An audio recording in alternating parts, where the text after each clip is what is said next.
Kisah Nabi Muhammad bagian 36, Singa Padang Pasir. Orang-orang terus menertawakan Rasulullah setiap kali lewat.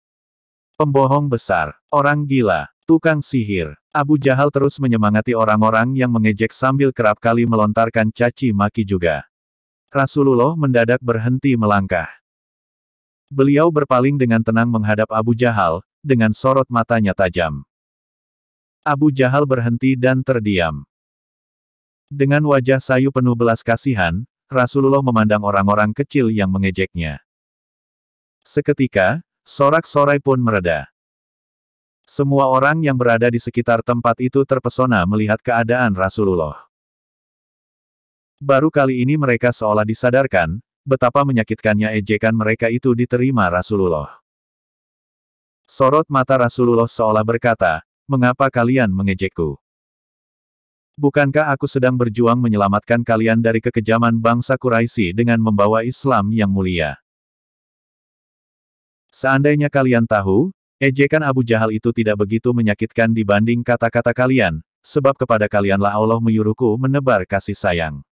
Tanpa sepatah kata pun, Rasulullah berlalu. Orang-orang bubar dengan membawa perasaan masing-masing. Tatapan Rasulullah tadi sangat berkesan di hati seorang budak perempuan. Ketika budak itu berjalan pulang, ia melihat Hamzah bin Abdul Muthalib datang. Hamzah adalah paman Nabi, usia mereka hampir sebaya. Dari kecil, Rasulullah dan Hamzah dibesarkan bersama, bermain bersama, dan menjadi sahabat karib. Karena itulah Hamzah begitu menyayangi Rasulullah. Hamzah berjalan gagah dan bangga memasuki Mekah. Ia betul-betul laki-laki perkasa dengan perawakan tinggi dan kekar. Dengan wajah angkuh, Hamzah melangkah sambil menyandang busurnya. Ia habis berburu. Orang-orang yang melihatnya pun berbisik kagum. Namun, budak perempuan tadi merasa ada yang janggal, mengapa orang segagah ini tidak membela Muhammad, keponakannya sendiri? Mengapa ia bisa setenang itu? Tahukah ia bahwa Muhammad keponakannya, dicaci maki orang? Muhammad dihina pemimpin kabilah lain yang menjadi saingan Bani Hashim. Pantaskah ia disebut sebagai pemuda perkasa yang pantang menyerah pada lawan, sedangkan ia tidak berbuat apapun ketika seorang keluarga Bani Hashim dicaci maki orang? Dengan dada hampir meluap, budak perempuan itu menegur Hamzah, "Tuan, tidak tahukah Anda apa yang menimpa kemenakanmu itu?" Hamzah berhenti dan budak perempuan itu menceritakan apa yang dilihatnya.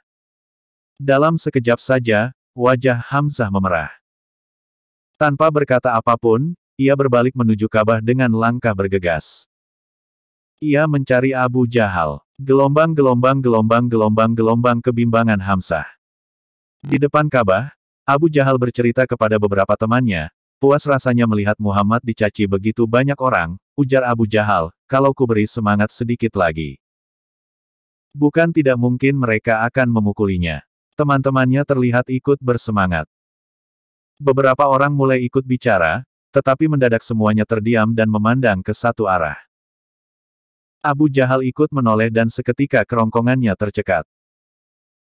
Hamzah bin Abdul Muthalib, sang pahlawan Bani Hashim, menjulang di belakangnya dengan mata menyala tanpa ampun. "Beraninya engkau mencaci maki Muhammad, padahal aku telah memeluk agamanya. Coba lakukan penghinaanmu kepadaku jika engkau benar-benar jantan." Setelah berkata begitu, Hamzah melayangkan busurnya. Bunyinya mendecit, cepat, dan keras sehingga kepala Abu Jahal pun terluka.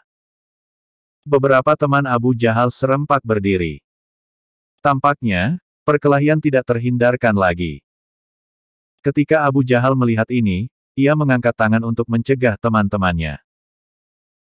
Abu Jahal yakin, dalam keadaan seperti itu, Hamzah tidak akan ragu-ragu membunuh orang. Dengan napas tersengal, Abu Jahal memegangi kepalanya. Ia berkata sambil menahan marah, "Kita tinggalkan saja dia. Aku memang telah mencaci maki kemenakannya." Mereka pun pergi dengan geram dan murung. Namun, hati Hamzah belum lagi lega. Ia pulang dengan bimbang, "Mengapa begitu mudah kutinggalkan agama nenek moyangku?" Setelah melewati malam yang gelisah, Hamzah akhirnya berdoa, "Ya Tuhan, jika Muhammad benar, teguhkanlah hatiku. Jika Muhammad salah, jauhkanlah aku darinya. Hamzah menemui Rasulullah dengan sedih dan menceritakan semua kegelisahan hatinya. Rasulullah lalu membacakan beberapa ayat Al-Quran.